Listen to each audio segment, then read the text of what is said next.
The greatest gift a woman can give is herself.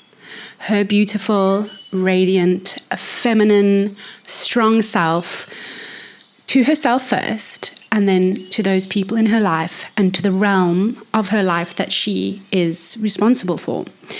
I'm Shaylin, and I am here with the Radiant One to help you uncover your feminine essence today. I'm going to be talking through a few things that you can do and apply practically in your life and in your heart and in your mind and in your relationships for you to become that radiant one in your life, to uncover that feminine essence that you were born with. This is a God-given gift.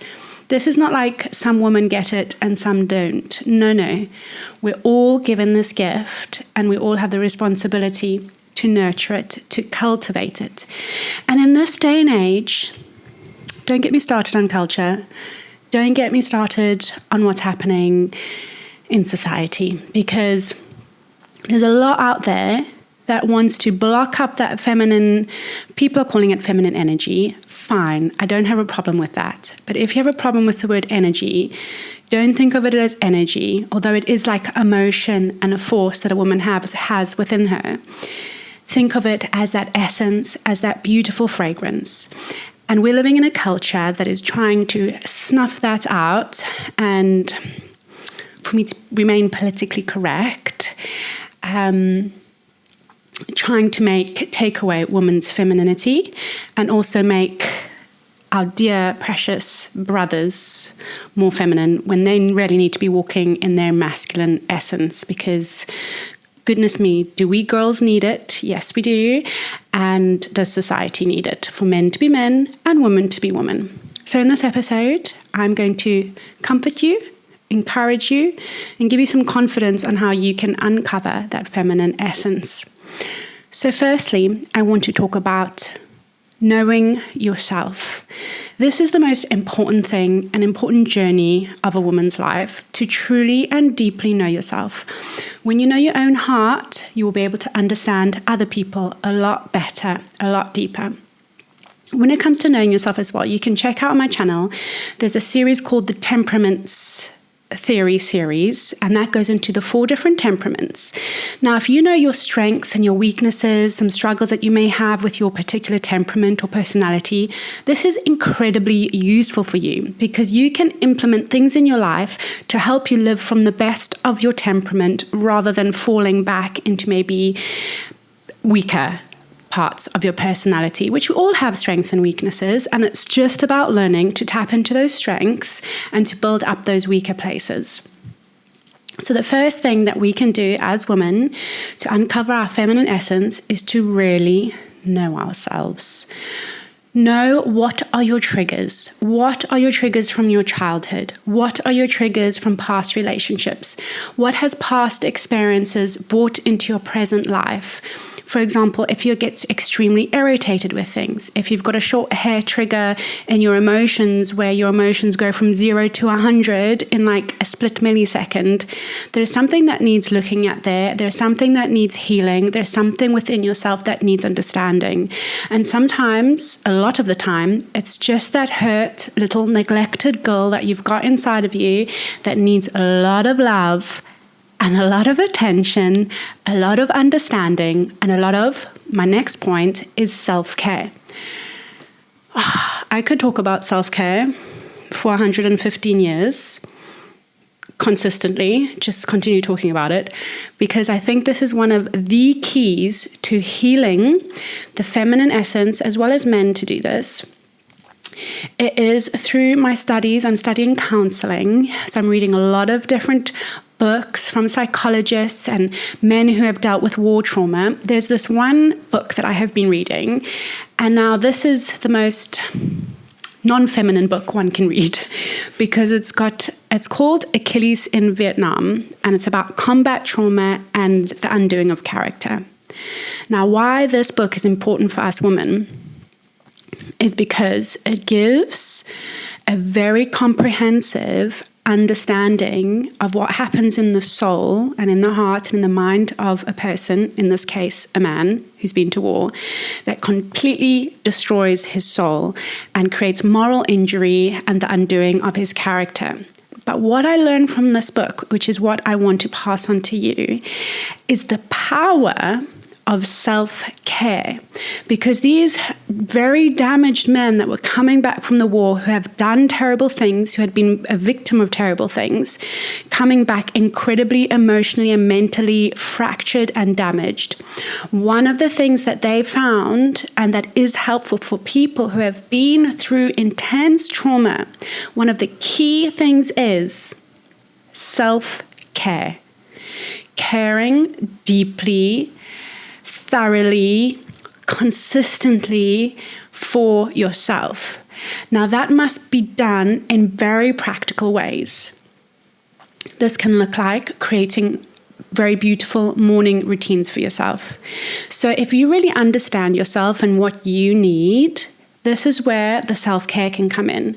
So you can create yourself rhythms, routines, and rituals in your day that is going to fill up that place in you that has been damaged, that has been made to feel unsafe in this world, that has made to be feel insecure.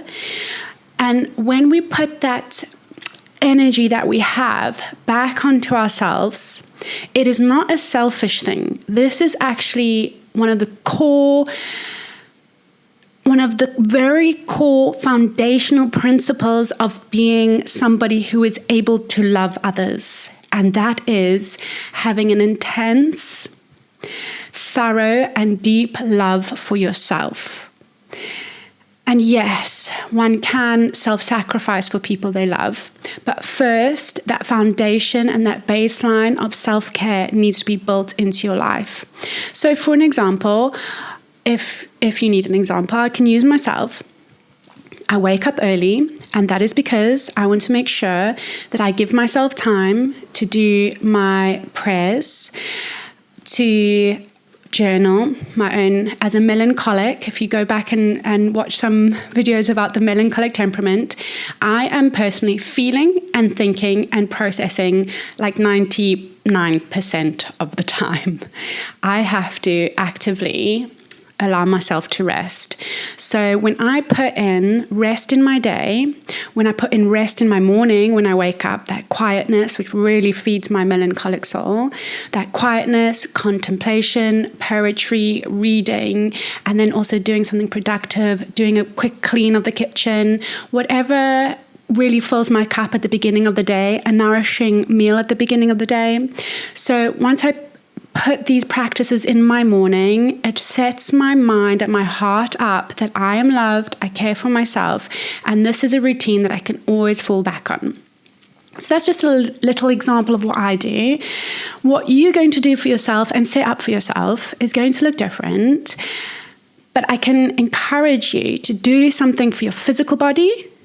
So make sure you're giving yourself a nice, putting some beautiful cream on your face, making sure you brush your teeth. These basic little things that we tend to kind of overlook as not important. These small acts through the day are important to kind of fill up our own cup. So create yourself a morning routine, give yourself little moments throughout the day where you can put in some joy or just something that's going to make the little girl inside of you smile. Whether it's a nice cup of tea, whether it's a moment sitting in the sun, whether it's going to walk barefoot, whatever that is, that's going to be encouraging for that little girl inside of you, that's going to care for that place inside of you that needs a lot of care. Make this a priority and do it consistently, and you will see the change that it makes to your inner world and how you start to treat other people. Okay, so the next point is, so we've done to know yourself deeply. We've done that you must take care of yourself deeply. We've talked a little bit about learning what your triggers are. And now I want to talk a little bit about the next one, which is the art of emotional regulation. This also connects back to self-care, because if you're caring for yourself, you're teaching your nervous system that you're safe. And this is going to add to the overall feeling in your life that you're cared for and that you can regulate your emotions. There's another incredible book that I want to share with you, which is very helpful in learning how to regulate your emotions. It's called Emotional Sobriety. Now, this is going to help you if you are a girly who's got insecure attachments of any sorts. So if you're avoidant, if you're anxious, if you're disorganized. Now, I don't like putting these labels on people. These are just different frameworks that you can use to understand yourself. Please I would say, don't label yourself. Don't think of yourself as an avoidant or someone insecure, because there is something psychological where we can then begin to live into those labels, and it becomes a bit of a self-fulfilling prophecy. So I would always tell yourself that you are somebody who's healing, you're somebody who's growing, you're somebody who's learning to regulate yourself, and you're learning to be secure. So I personally, that's just me. I don't like to give people labels or put labels on people. Those are just different frameworks that behavioral sciences and research has kind of given those frameworks to understand those groups of people. But also, at the end of the day, we're all so different. We've all got incredibly different experiences and temperaments. And so this is why it's so important to know yourself and what's going to work for you. And so there's different things in this book that will help you understand your meta emotions. So emotions attached to other emotions. So being anxious about being anxious, or, you know, when you're trying to go to sleep and then you're not getting to sleep, so you're feeling anxious, which is keeping you awake. There's just loads in here, which I really encourage you to have a thorough read of this. And this can even be part of your self-care practice, which is educating yourself.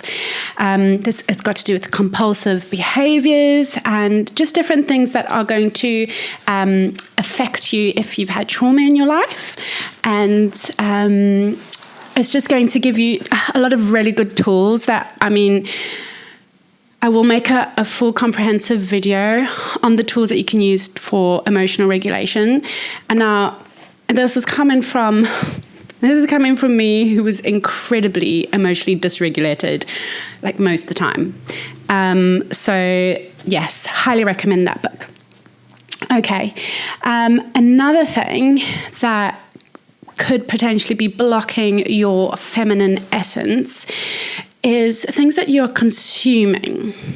So I was listening to music that had like a very aggressive beat to it, which was clearly making me dysregulated. And I just had this kind of inner knowing that I need to start listening to something a lot more chill and relaxed. So I'm actually listening to a lot of reggae now.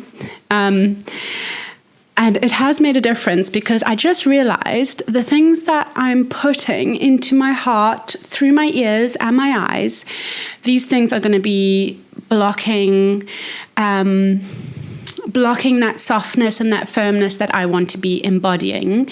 So you can have a little recce of your life, a little overview, and think to yourself, are you watching anything that is maybe teaching you subconsciously wrong ideas about your femininity or relationships, like watching a lot of content where relationships are just really toxic, like especially from the 90s. Come on, we have not got time for that as women. We have not got time for toxic relationships. I don't even have time to even entertain the thought of watching something like Friends, or I don't know, these where people are having affairs or one-night stands or, push me, pull me dynamics. No, thank you. That is not my life. That is not my world. And I'm not even going to entertain any of that. The same with my music. If I'm listening to music, music is so influential. Like, think about the lyrics that you're listening to. Like, listen actually in. Think about Britney Spears, what she was singing, and then all these young girls singing it like toxic. That toxic song. She's literally saying, "I'm so toxic." That is disgusting. That is disgusting. Yuck, we don't want that in our lives. And, even if I hear it on the radio when I'm like walking into the shop or something, like I immediately will walk out and start singing something beautiful and introduce some beautiful words into my mind, because I don't want that blocking up my feminine beauty and my feminine essence. So that's another point for you. So have a look at your life. Is there anything in your days, in your entertainment? We can also talk about social media scrolling here and the content that we're consuming online. Is there anything on there that you are consuming that's blocking up your feminine energy? Because although we don't want to be like, I don't like the word to use this word, but I can't think of another one at the moment. We don't want to be like rigid or in a religious kind of old-fashioned way about our lives like that, where everything, needs to be looked at with, a magnifying glass. Is this affecting my feminine energy or not? So it's not about swinging to that extreme. It's just about being wise with what you're filling your heart, the cup of your heart. What are you filling it with? Because that is going to affect you. And what goes into your eyes and into your ears, it does affect us, especially as women, when we're so emotionally attuned, when we're so aware of everything around us. These things do affect. Okay. Lastly, I'm going to talk about your values. So I am actually being accredited as a level 3 values-based coach, which is through Oxford Uni and the Institute of Leadership. And learning about values and the importance of living from those values, it's so integral for our lives. It is also, there's so much behavioral science behind this as well. If you know your values or your virtues that you want to be living from, you can connect them to every goal, every vision, every relationship, and everything that you decide to do in your day. And it can also be like that North Star that is guiding you. So for example, if one of your values in your life that you want to live by is honesty or authenticity, as you walk through your day, you're going to be honest with yourself and honest with other people. That one value in itself, and learning how to really be honest and authentic with yourself and others, can literally save you from being in codependent relationships. It can save you from making the wrong decisions or going down the wrong path in life. And when you're living from your values, that core, those principles in your heart, those virtues, those guideposts for your journey in life, when you're living from them and connecting to them, your heart and your mind is going to feel and be aligned, and it's just going to open you up and give you that that feminine feel. Because as women, we really need to be living congruently, which means our heart and our mind is connected. We're not like our mind's going that way and our heart's going that way, and we're emotionally dysregulated, and we're listening to trash on the radio, and we're gossiping with friends, or our routine, we've got no routine, we're not going after a goal. That is a mess. That is a mess of a life and a waste of the beauty that you have inside of you. And all those kind of behaviors in life of not having responsibilities, not having routines, not educating yourself, all those things, all those non-behaviors, the things that you're not doing, those are actually covering up your feminine essence, your feminine energy, that beauty inside of you. Because nothing worth it in this life comes easily. Nothing is just, this feminine essence that we have, especially in this world that we live in, which is a psychological warfare out there. We have got to be cultivating and protecting our feminine energy by making sure we have those rituals, we have those rhythms in our life, those responsibilities, self-discipline, knowing ourselves, having the self-care that we need. All these things start to become the art of living from that feminine essence. So I'm going to leave it there for you. I think that was a lot. And I would love to know your thoughts about what you do to kind of live from that feminine essence. Do you have any rituals? Do you have any rhythms in your day? Do you have any books that you want to share with us below? Please do let me know. I can't wait to see you next week, because I've got some lovely content coming your way. Enjoy. Bye-bye.